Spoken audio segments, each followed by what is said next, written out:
The Saints lose to the San Francisco 49ers in week 2 of the preseason, but I'm not really worried about the loss. What I'm focused on is that beautiful drive by Derek Carr and company. Trevor Penning blocking, Taysom Hill off the handoff.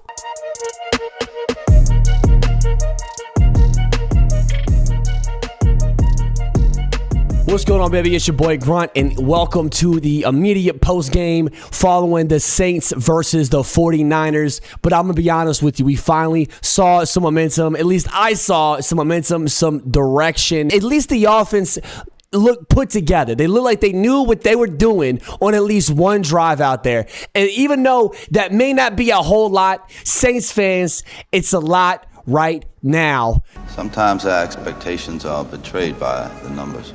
Especially given the situation in the state of the roster, given the situation with injuries at wide receiver, and given the situation with the offensive line. The Saints start the game out on defense. They come out and look, Brock Purdy looks cozy in the pocket. He gets a nice little pass over the secondary, but before they can even get to midfield, they force a fourth down. Beautiful run stop and play from Alontae Taylor and DeMarco Jackson. And I think this is a New Orleans defense that ranked 22nd against the run last season. So to see young guys like Alontae Taylor and DeMarco Jackson step up, and this is DeMarco Jackson's first season technically, right? He had that injury during his rookie year. He didn't play a single snap in the regular season. So here we're seeing him really for the first time in action. So to see him complement each other, to see the real chemistry together, to lock down the run to the outside, love to see it. First offensive snap for the Saints, you're going to see a handoff to Taysom Hill. We're so used to seeing Taysom Hill kind of in that quarterback / wildcat position, direct snap from the center.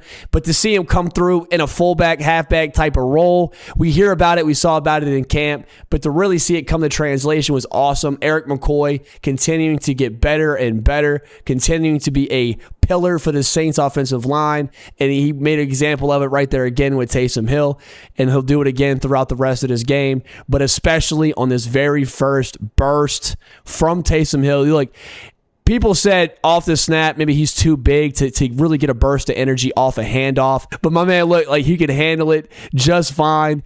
Takes the football, immediate burst up the gut, offensive line does their job, and they continue to keep trucking. Saints don't do anything with the football, though. 49ers get it back, and on 3rd and long, Brock Purdy tries to evade the pocket, but he gets chased down by none other than Carl Granderson, and wham, bam, thank you, Cam, doing what he does best, and they chase Brock Purdy, and they force him to run to the sidelines, forcing a punt. First snap of the Saints' second drive of the game. Jamal Williams gets a nice little burst gain for about 5 yards. Jamal Williams is going to eat the rest of this game against the 49ers, which you love to see, baby. But after that, in my opinion, this was quite predictable. They bring Taysom Hill in. They line him up for another snap, right? Not a direct snap, but another handoff play, right, at fullback, halfback, whatever. In my opinion, quite predictable. They hand it off to him, though, on 2nd and 5. I get what they're trying to do.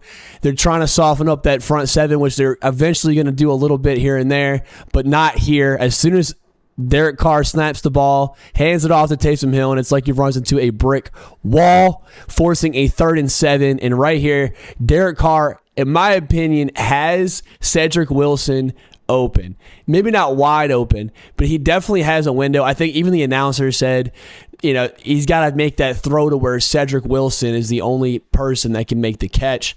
He was a little bit late on the trigger and also a little bit behind him.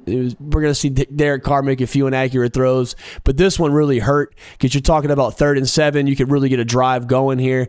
They're going to put the starters back out there for a 3rd drive, which I'm pumped for. But right here, I think if he gets that pass, you're going to see that flow kick off right there versus having to wait to see it into that 3rd drive. Niners get the ball back again. Saints defense does their job again and holds Brock Purdy and company to a punt.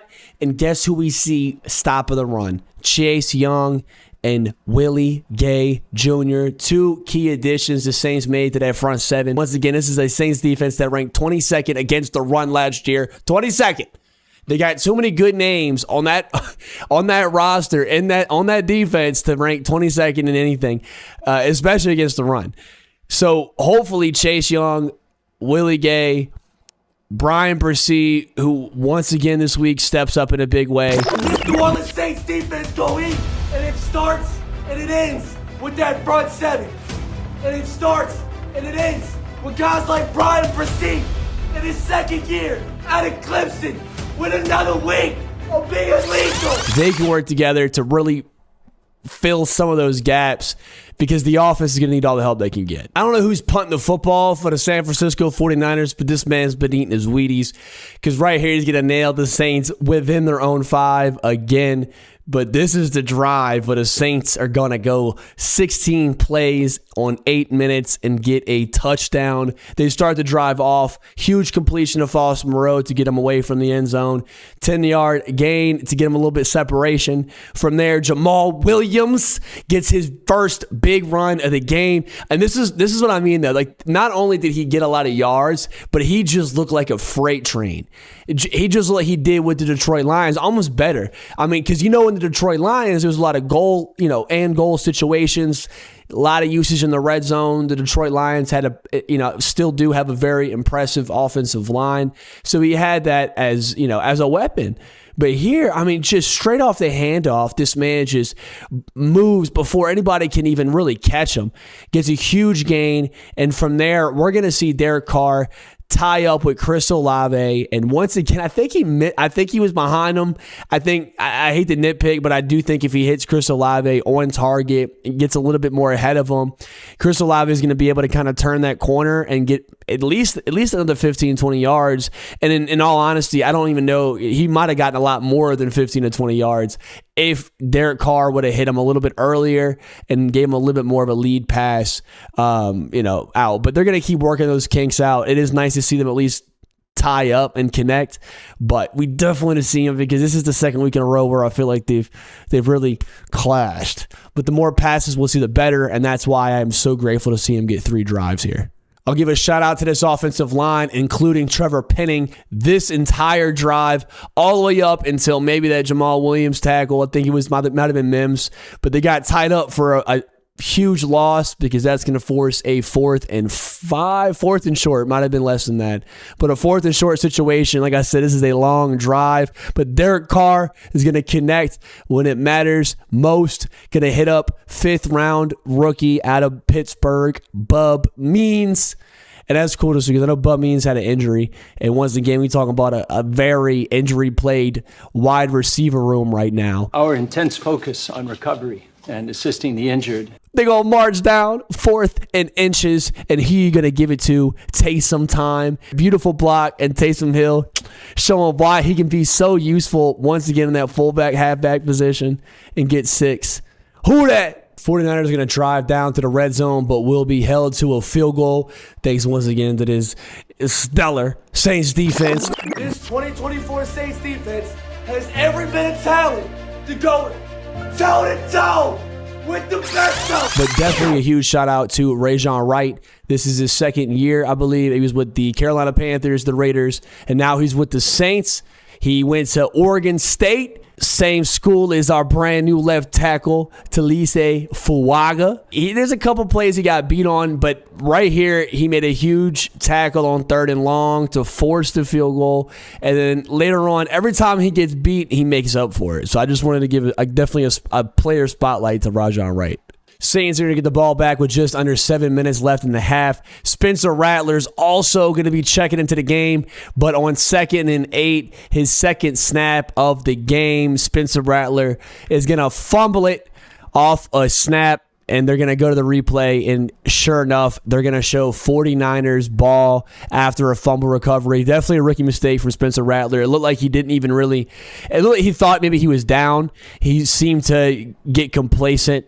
Rookie mistake from a 5th-round rookie. That's what you're going to get. This is where you want to see these kinks worked out. But the 49ers are going to get the ball back in great field position, and what do you think they're going to do with it? And they scored big time. But only 3. Could have been 6. But that defense is just built different. Unit coming in to definitely help out they boy Spencer Rattler, not allowing a turnover to result in too much bleeding here. Difficult situation if you're Spencer Rattler. I say again, just a rookie mistake, I think. He takes the snap, definitely gets hit hard. He kind of loses the football, and he doesn't know how to react. Maybe he freezes for a minute because he thinks he's down. It's all good. And then, as we can see there, that was not the case. Rattler and company will get an opportunity to score before the half, but they're not gonna. Can't get a drive together. And then the 49ers get the ball back, and Joshua, the rocket scientist Dobbs, is gonna channel the ghost of Steve Young, I guess, and just have an insane drive. Runs all over the field and puts them right in score position with like less than 20 seconds left in the half. I say his defense, though, they still trying to show that grit. They still hang tough. They're going to force a 4th and goal situation with 5 seconds left in the half. But Joshua Dobbs comes through off the NCAA 14. Because this looks like old school. They look like the college football 25. All right, it's a little old school. Beautiful read option. Keeps it, tucks it, runs. Jordan Howden in his second season, who we are all praying is going to work out, especially with Justin Simmons going to Atlanta. But not here. Man, so Josh Dobbs keeps the ball off the option. 4th and goal on like the 3-yard line. It's 1-on-1. Jordan Howden, Josh Dobbs, and Dobbs is going to just hit a nasty juke. And Howden's going to miss. He's going to whiff on the tackle, and Dobbs is going to just walk into the end zone. Stadium gets hyped. It was a great play from Dobbs, but man, if you're Howden, you definitely want that one back. You gotta be as a quarterback at the end of the day. Dobbs is a great athlete. He's phenomenal. One of the best, I think, one of the best role players, one of the best backup quarterbacks for sure in the league. But right there, if you want to be a starting safety in this league and you're talking about 4th and goal, head into the half, 5 seconds left, 1-on-1, you got to make that tackle. And then Spencer Rattler is going to start off the second half for the Saints. They're able to get into field goal range. Blake Groupie, who has looked impressive in camp, he's been nailing all his kicks when given the opportunity so far in preseason, and he keeps that promise alive again here, nailing a 52-yarder. In the fourth quarter, the 49ers are able to get down to the red zone and get a field goal of their own. The score is now 16 49ers, Saints 10, and the Saints are going to get the ball back with Jake Haener in the game. Jake Haener had a few good throws, and I feel him and Spencer Rattler both look pretty good on the run. If there's something I got to give them both a thumbs up for, but unfortunately it's not going to be enough for Jake Haener. He'll make a few good throws. He also connected with Austin a couple times, but they get down to the red zone, 4th down, a minute and some change left, game on the line, and Jake Haener delivers what I think is a decent pass, but it's just not gonna connect. It's not gonna work out. It just is what it is. Game over. 49ers are gonna end up winning it 16-10. The Saints will not score a touchdown after that Taysom Hill tutty, but we have a few things to be optimistic about. First thing I'm going to start with is that Saints defense. It's something I think we're going to be able to say good things about every single week. I hope that's the case, knock on wood, but especially the front seven, Chase Young, Brian Bresee getting pressure to Josh Dobbs, getting pressure to Brock Purdy. Last week he hits the spin-a-rooney, and this week he's just able to be so quick. You see Willie Gay, Alante Taylor, DeMarco Jackson, just a few of these guys, the depth that you really need to see to make sure the Saints don't once again finish outside the top 20 for run defense. And I think this is finally the most complete Saints unit. And I'm being honest with you now. On paper, this may be the most complete and deepest Saints defensive unit I have ever seen as a 28-year-old Saints fan. But I am concerned about Jordan Howden. That safety position, I'm a little bit concerned about there. Maybe Jordan Howden, and I have faith Jordan Howden will put it all together. I know that front seven going to be nasty. And then we bring in Orgy on top of that today. He finishes with 7 total tackles. So we got Rose, too, and Rice, and we got some depth, man. We got some depth in that locker room. I'm excited about this Saints defense. The offensive side of the ball, quarterbacks finish. Derek Carr goes 7 for 9, 47 yards. Spencer Rattler's going to go 4 for 8 for 27 yards. And then Jake Haener is going to go 7 for 13 for 76 yards. Jamal Williams is going to lead in average yards per carry with 6.4 yards, 5 rushes for 32 yards. And if you look at Jamal Williams' stats last season, I know it's preseason, but still, just look at film, look at on paper, he just looks more alive. He's always been a great personality, but I think there's just an extra bit of juice. And once we get Kamara rolled out there too, that might just be very well be a nasty Saints backfield. And if they can get the run game opened up, which they could, and you got Taysom Hill off the fullback like we saw today, that's going to open up the pass game. We just need Derek Carr to throw it on time, throw it early enough, and throw it accurately. Olave and A.T. Perry had a few drops. I do like how they're trying to get A.T. Perry heavily involved here in the preseason to just find a really good role for him. I think he'll be very useful in the red zone. He'll definitely be useful on some of these deep outside routes,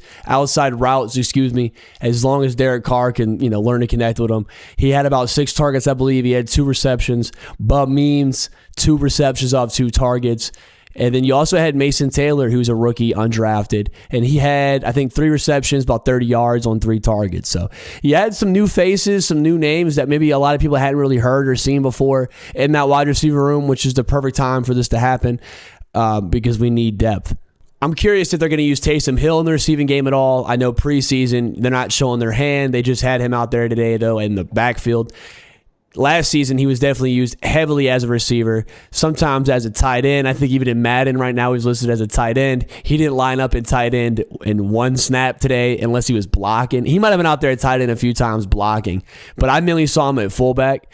So I'll be curious to see how they maybe involve him in the wide receiver game moving forward. And then Cedric Wilson. He had 1 reception today for 5 yards. I know he can be a deep threat. I know that he's got crazy good speed, and I know what he's done in the past. Like when he went and played for the Miami Dolphins, he had a few good splash plays. I just want to see maybe some more usage out of him as we head into this final game in the preseason. I think this could be a very deep backfield, though. Jamal Williams, James Robinson, Mims, Alvin Kamara. I think it will be down to between Mims and James Robinson and Kendre Miller. I think between those 3 to really identify RB3. I think you got Alvin Kamara and Jamal Williams, and then you got to have a third guy, maybe a 4th on reserve. But it'll be interesting to see which one of those guys leads the pack as we head into this final game of the preseason, and as we probably see Alvin Kamara start to take a step back, hopefully working towards that contract solution, and hopefully all gas, no brakes into September. It's so early to tell, but it just is so good to see some type of direction. It's good to at least see one really solid drive from the starters. 3rd, 4th quarter, you're going to hope for some things, but there's only so much you can do. You want to see some momentum from the starters. That's what I was most concerned about last week. And this week's starters, Trevor Penning, included the offensive line. They had a few meltdowns. There's a couple run plays that got stopped short. There's a couple drives that didn't impress me, but they at least got that 3rd drive to go, 95 yards, 16 plays. Again, solid drive. Let's just see that all the time. And I also, once again, want to see Derek Carr connect more accurately on these throws, but maybe it's a preseason thing. I'm not sure. But I appreciate you guys. Make sure you guys hit that like, hit that sub button. Check us out on Facebook for the daily content. And we are, of course, live every single morning at 7:30 a.m. every weekday, Monday through Friday, over on TikTok. All my links are in the bio, www.thegaminggrunt.me. Appreciate you guys. Stay safe. Be kind to one another. And as always, who dat? We dat. Believe it.